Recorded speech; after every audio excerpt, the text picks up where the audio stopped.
Ito, meron akong share sa inyo. Sa pagbibinta nyo ng pansit ba to, pansit bihon, tempurado, lugaw, spaghetti, supas. Kapag yun ang ibinta mo sa area nyo, tapos madami-dami mga tao, magre-range ka, kikita ka doon ng 1,000 to 1,500. Sa tuwing umaga lang yan ha. Ibinta mo siya tuwing madaling araw. Kasi halos yung iba, hindi na makapag-asikaso na magluto na tuwing umaga, no? Kung madali na pumasok ng paaralan, pumasok sa trabaho. Kaya ngayon, wala nang halos oras. Imbis yung iluto nila, ibili na lang nila ng pang-almusal.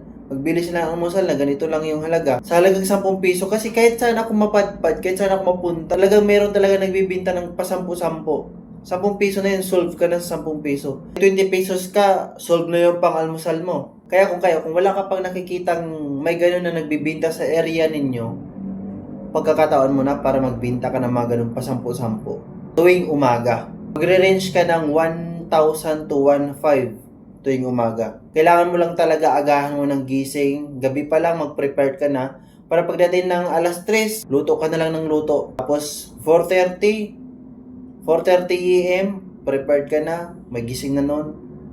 Pupuntahan ka na doon, bibili na sila sa'yo, no? Para wala ka na masyadong hassle sa madaling araw. Pagkagabi, prepared mo na. Ganyan talaga pag magluto-luto. Sa gabi pa lang, prepare ka na. Para tuwing kinabukasan, okay na, goods na. Luto ka lang ng luto. Sana meron akong naibigay na kunting idea sa ating buhay-buhay tips ngayong araw. Kung bago ka pa lang dito, follow, like, and share na rin kung nagustuhan mga video. So yun lang.